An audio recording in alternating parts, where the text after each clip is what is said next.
জুলাই গণ অভ্যুত্থানের ঠিক পরপর সম্ভবত আগস্টের 30 তারিখে আমরা এই আইডিয়াটা নিয়ে প্রথম মিটিং সম্পন্ন করি এবং সেপ্টেম্বরের 20 তারিখে দ্য বাংলাদেশ ডায়ালগের ইনঅগ্রেশন সম্পন্ন হয়।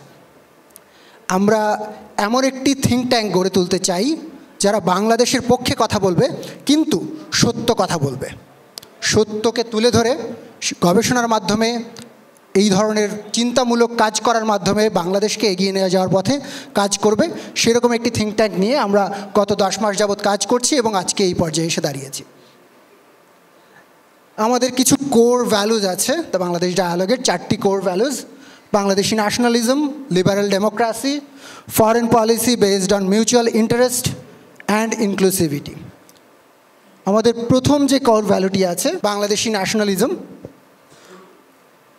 আমরা বাংলাদেশি ন্যাশনালিজমকে বিশ্বাস করি, ধারণ করি এর সবচেয়ে ইনক্লুসিভ, সবচেয়ে বৈচিত্র্যময় এবং সবচেয়ে ওপেন ফর্মে। আমরা মনে করি আমাদের যে প্রিভিয়াস ন্যাশনালিজমের ভার্সনটা ছিল, যেটা আমাদের মুক্তি সংগ্রামের সময় ছিল বাঙালি জাতীয়তাবাদ, সেটার যে গ্যাপগুলো ছিল সেটাকে পূরণ করতে বাংলাদেশের ভূখণ্ডের মধ্যে বসবাসকারী সকল জাতিসত্তা এবং সকল বৈচিত্র্যময় মানুষকে ধারণ করতে এবং বাংলাদেশকে এগিয়ে নিয়ে যেতে, রাষ্ট্র হিসেবে অখণ্ডতা ধরে রাখতে এবং বাংলাদেশের স্বার্থকে এগিয়ে নিতে বাংলাদেশি ন্যাশনালিজম তার প্রয়োজনীয়তা এবং তার প্রাসঙ্গিকতা ইতোমধ্যে প্রমাণিত করেছে। তারপরে আসে লিবারেল ডেমোক্রেসি।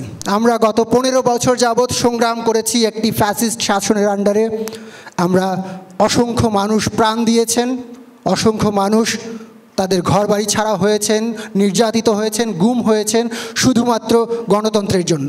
বাংলাদেশের যে স্বাধীনতা যুদ্ধ হয়েছিল সেটিও হয়েছিল গণতন্ত্রের জন্য, কিন্তু আমাদের দুর্ভাগ্য আমরা গত 50 বছরে একটি কার্যকর গণতান্ত্রিক ব্যবস্থা চালু করতে পারিনি। 90-এর গণ অভ্যুত্থানের মাধ্যমে যে যাত্রা শুরু হয়েছিল সেটি আবার 2008-এ এসে 1/11-এর মাধ্যমে হারিয়ে গেছে। সুতরাং আমরা কমিট করতে চাই সামনের যে সরকার আসবে, সামনের যে রাষ্ট্র ব্যবস্থা আসবে বাংলাদেশে, সেই সরকার ব্যবস্থায়, সেই রাষ্ট্র ব্যবস্থায় বাংলাদেশের মানুষের ভয়েসকে তুলে ধরার জন্য আমরা কাজ করব এবং গণতন্ত্রের প্রতি যে কমিটমেন্ট সেটাকে আমরা এগিয়ে নিয়ে যাব এবং একটি ওয়েস্টমিনিস্টার ফরম্যাটের লিবারেল ডেমোক্রেসি আমরা বাংলাদেশে প্রতিষ্ঠা করব।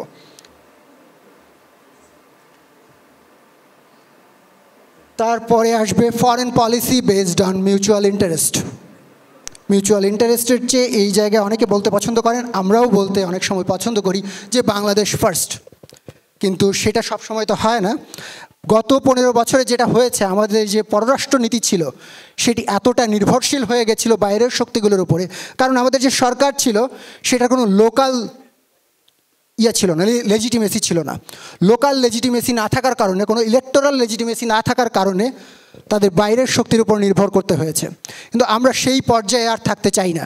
আমরা চাই আমাদের বাংলাদেশের পররাষ্ট্র নীতি হবে বাংলাদেশের স্বার্থকে প্রাধান্য দিয়ে এবং পারস্পরিক স্বার্থের ভিত্তিতে আমাদের সম্পর্ক নির্ধারিত হবে। সর্বশেষ আমাদের চতুর্থ মূলনীতি ইনক্লুসিভিটি। আমরা বাংলাদেশের সব ধরনের, সব ধর্মের, সকল জাতিসত্তার, সকল লিঙ্গের, সকল বৈচিত্র্যের মানুষকে ধারণ করতে চাই। আমরা সবাইকে নিয়ে এগিয়ে যেতে চাই। আমরা বিশ্বাস করি বাংলাদেশের প্রত্যেক নাগরিকের জন্য সুযোগের সমতা যদি সৃষ্টি না করা যায় তাহলে আমাদের যে গণতন্ত্র প্রতিষ্ঠার চেষ্টা সেটি ব্যর্থ হবে। তার জন্য আমরা সবাইকে ইনক্লুড করে এগিয়ে যেতে চাই। এই পর্যায়ে আমরা তো বাংলাদেশ ডায়ালগের কিছু রেগুলার প্রোগ্রামস আছে। আমরা এই ধরনের আয়োজনগুলি বছরে 1-2বার করে থাকি, কিন্তু আমরা নিয়মিত কিছু আয়োজন করে থাকি, সেগুলি সম্পর্কে একটু দেখব। আমাদের যে ফ্ল্যাগশিপ প্রোগ্রাম, আমরা এটাকে বলি টিবিডি পার্সপেক্টিভ, সেটা আমরা এরকম অডিটোরিয়ামে করে থাকি। 2 থেকে 3 জন বক্তা থাকেন, একজন থাকেন, অডিয়েন্স থাকে 200 থেকে 300 জন। তারা সরাসরি প্রশ্নোত্তর করেন এবং একটা ইন্টারাকশনের সুযোগ তৈরি হয় পলিসি মেকারদের সঙ্গে পাবলিকের। এরপরে আমাদের আরেকটি প্রোগ্রাম আছে টিবিডি লেন্স। এটা বরং আরেকটু সফিস্টিকেটেড একটা ফোরাম। এটা মূলত একাডেমিক আলোচনা করা হয়। এখানে অডিয়েন্সের থেকে প্রশ্নটা কম নেওয়া হয়, বরং একটা লেকচার আকারে যারা এক্সপার্ট আছেন তারা বক্তব্য রাখেন। এরপরে আছে কাউন্টার ন্যারেটিভ। এটা মূলত একটা পডকাস্ট, আমাদের মডার্নিস্ট প্রোগ্রাম। এখানে অতিথিরা আসেন। আমাদের সামনে 2 জন আছেন যারা ইতোপূর্বে আমাদের কাউন্টার ন্যারেটিভ পডকাস্টে এসেছিলেন। সেটা আমরা ইউটিউব এবং ফেসবুক প্রচার মাধ্যমগুলিতে প্রচার করি এবং তাদের যে কোর কথাগুলি আছে সেগুলি আমরা তুলে আনার চেষ্টা করি। এবং পাশাপাশি আমাদের সর্বশেষ আরেকটি নিয়মিত প্রোগ্রাম আছে, সেটি হচ্ছে ভিজুয়াল ন্যারেশন। সেটি হচ্ছে একটা প্রদর্শনী। মূলত আমরা ইতিহাসের যে বিভিন্ন ধারাপাত আছে, আমাদের জাতি হিসেবে আমাদের সংগ্রামের যে বিভিন্ন চিত্র আছে, সেটা একটা প্রদর্শনী আকারে তুলে আনার চেষ্টা করি ভিজুয়াল ন্যারেশনের মাধ্যমে। সর্বশেষ টিবিডি ডিসিডিএস সিভিল ডিসকোর্স ন্যাশনালস 2025 আমরা যে আয়োজন করছি, যেটির সমাপনী পর্বে আজকে আমরা এসেছি। সেটিতে 200+ বিতার্কিক অংশ নিয়েছেন 64টি দল থেকে, যার মধ্যে 32টি দল ছিল স্কুল পর্যায়ের এবং 32টি দল ছিল কলেজ পর্যায়ের।